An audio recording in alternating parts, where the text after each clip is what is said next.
नमस्कार नमस्कार दोस्तों। Welcome to my YouTube channel. दोस्तों, जैसा कि आप सब देख रहे हैं, इस समय जो एक फ़िल्म है द कश्मीर फाइल्स, उसकी बहुत चर्चा है। लोग देख रहे हैं, अपना अपना रिव्यू दे रहे हैं इसके बारे में। कुछ लोग इसके पक्ष में हैं तो कुछ इसके खिलाफ़ भी बोल रहे हैं। लेकिन इसमें कुछ ऐसी भ्रांतियां हैं, कुछ धारणाएं फैलाई गई हैं जो कि पूर्णतः मिथ्या हैं, जो कि सही नहीं हैं। वो केवल केवल एक अपना एजेंडा चलाने के लिए कुछ लोग ऐसी बातें फैला रहे हैं। तो आइए उन सब बातों को ध्यान में रखते हुए ये ऐसे के 6 तथ्य मैं आपके सामने रख रहा हूँ जो लोग इस समय पूरी तरह से अफवाह फैला रहे हैं। अफवाह नंबर 1, वो कह रहे हैं कि उस समय तो भाजपा की सरकार थी, राजीव गांधी सत्ता में रहे 2 दिसंबर 1989 तक। उसके तुरंत बाद वीपी सिंह ने सत्ता संभाली। वीपी सिंह को बाहर से भाजपा का समर्थन था, लेकिन उस समय भाजपा के पास न कोई पद था और न कोई कोई महत्वपूर्ण पद आप कह सकते हैं कि भाजपा के पास नहीं था। तो 18 ये सब जो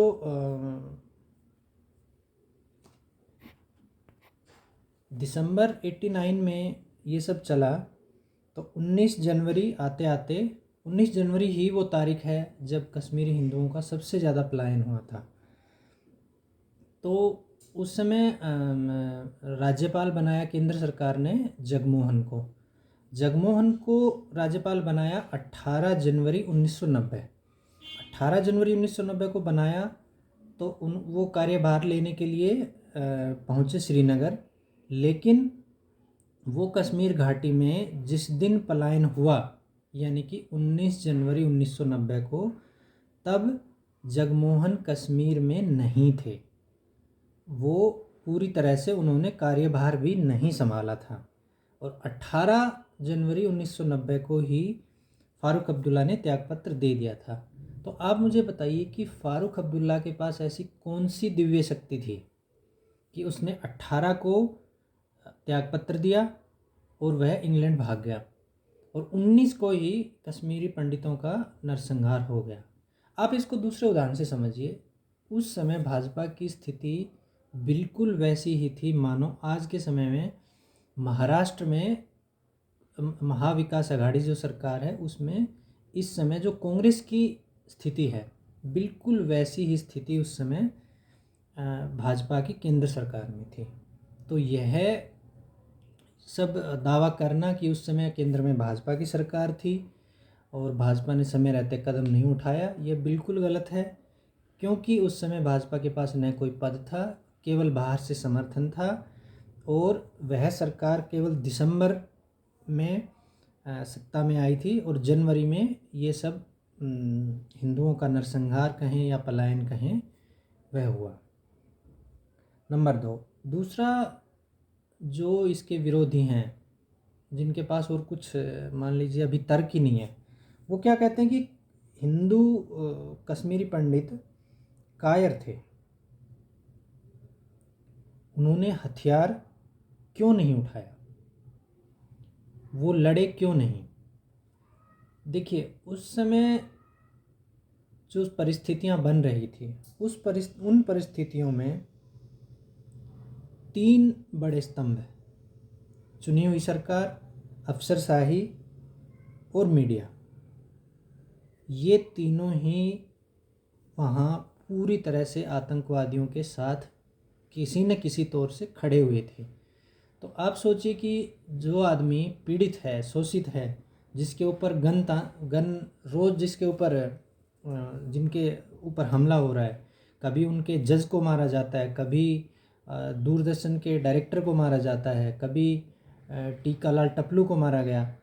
तो जब उनके समाज के, हिंदुओं के प्रबुद्ध समाज के लोग जो थे, उन पर जब जैसे जैसे हमला हुआ तो समाज में एक भय व्याप्त होने लगा और उस भय के चलते ही सरकार ने, मीडिया ने पुलिस प्रशासन ने मुख्यतः कोई कदम वहाँ नहीं उठाया।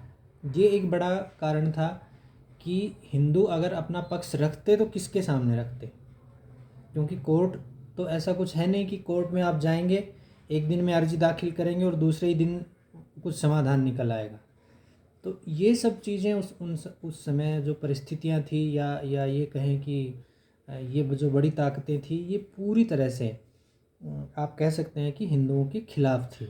दूसरा ये कि हिंदू जो समाज है, इनका कभी भी अपना ऐसा इतिहास रहा नहीं जो इन्होंने कभी हथियार उठाया हो, कभी विद्रोह किया हो, कभी किसी को मारा हो, कोई आतंकवादी हमलों में शामिल रहा हो, ऐसा कोई इतिहास वहाँ पर नहीं रहा है।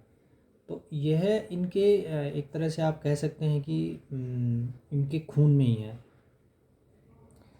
तीसरा एक जो दावा करते हैं लोग, वो ये है कि इस हमले में मुस्लिम भी मारे गए। यह दावा बिल्कुल गलत है। मुस्लिम इस हमले में नहीं मारे गए। नरसंहार किसका हुआ? पूरी तरह से हिंदुओं का नरसंहार हुआ। कोई मुस्लिम आज तक सामने नहीं आया जिसने ये कहा हो कि हमारे ऊपर हमला हुआ, हमारा घर छीन लिया, हमारी बेटियों के साथ जघन्य अपराध हुआ।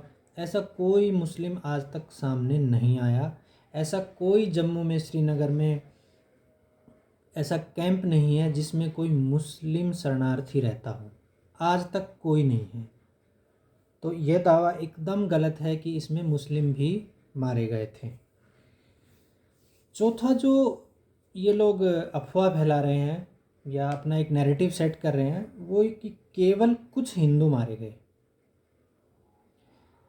जब ये लोग बात करते हैं कि कुछ हिंदू ही मारे गए, तो ये मुख्यतः सरकार का आंकड़ा बताते हैं, क्योंकि सरकारी आंकड़ों में केवल कुछ 100 हिंदुओं की मृत्यु दर्ज की गई है।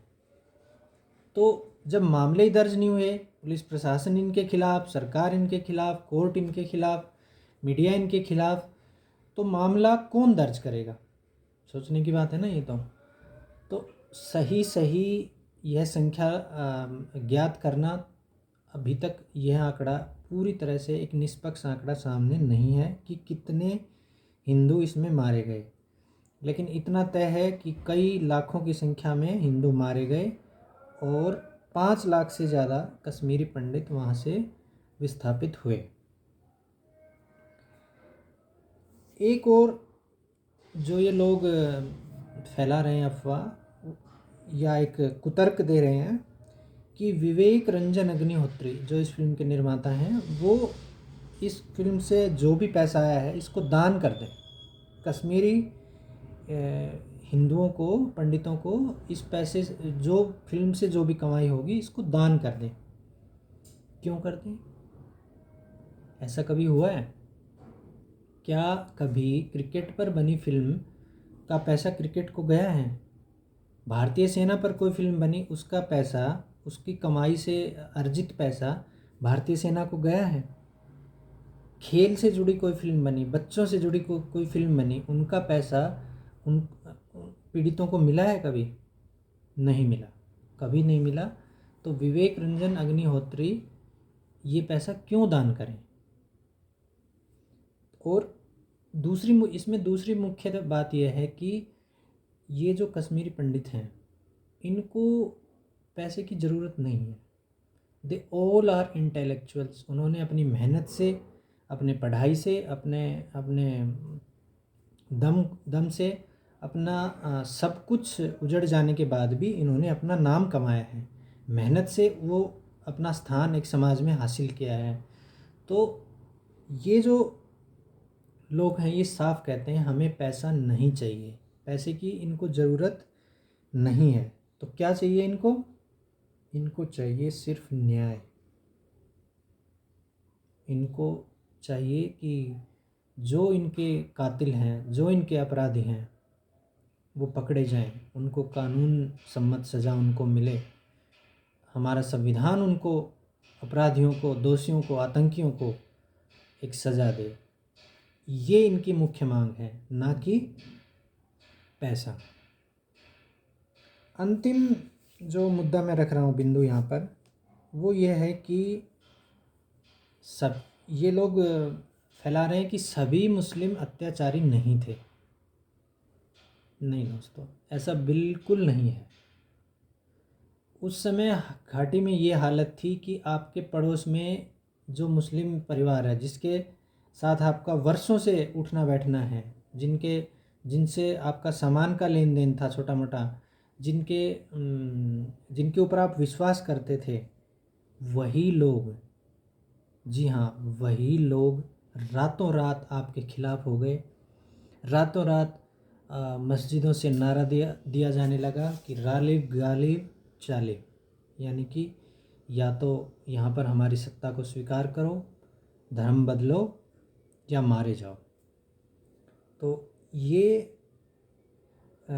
उस समय ऐसी हालत हो गई थी कि पूरी तरह से उनका जो प्रयास था कि कश्मीरी हिंदुओं को, पंडितों को यहाँ से एकदम विस्थापित कर दें, उन्होंने साफ बोल दिया था कि हम एक नए कश्मीर का निर्माण करना चाहते हैं, कश्मीरी पंडितों के बिना, लेकिन उनकी पत्नियों, उनकी औरतों, उनकी बेटियों के साथ। यानी कि उनका इरादा था कि कश्मीरी पंडित यहाँ से सब चले जाएं, घाटी को खाली कर दें, लेकिन इनकी औरतें यहीं पर रहें। तो ऐसा माहौल वहाँ पर बन गया था। तो आप यह उम्मीद नहीं कर सकते कि सभी मुस्लिम अत्याचारी नहीं थे। तो दोस्तों, ये फैक्ट्स मैंने कुछ सब आपके सामने रखे हैं। उम्मीद है कि आप लोगों को ये फिल्म पसंद आ रही होगी। आप ज़्यादा से ज़्यादा थिएटर में जाएं और इस फिल्म को देखें। ये इतिहास से जुड़ी एक बहुत बेहतरीन फिल्म है। इसमें कुछ तथ्यों को बहुत अच्छे तरीके से रखा गया है। और विवेक रंजन अग्निहोत्री ने फिल्म बनाई, लेकिन इसमें ये नहीं दिखाया कि ये सब हालत कैसे उत्पन्न हुई। एक दिन में तो हुए नहीं, इसके पीछे की एक लंबी कहानी है कि ये सब हालत एकदम से कैसे पनपे। भारत जैसे लोकतांत्रिक देश में, जहाँ सेना है, कोर्ट है, पुलिस है, प्रशासन है, सब कुछ है, वहाँ होते होते हालत इतने ख़राब कैसे हुए। तो इन चीज़ों का जिक्र इस फिल्म में नहीं है। मैं अगले वीडियो में ये सब बातें ज़रूर रखूँगा ऐतिहासिक तथ्यों के साथ, कि कश्मीरी पंडितों के पलायन की पृष्ठभूमि कैसे तैयार हुई, कैसे इन लोगों को रातों रात अपना घर छोड़ना पड़ा। तो ये मैं अगले वीडियो में रखूँगा। तब तक के लिए बहुत बहुत धन्यवाद।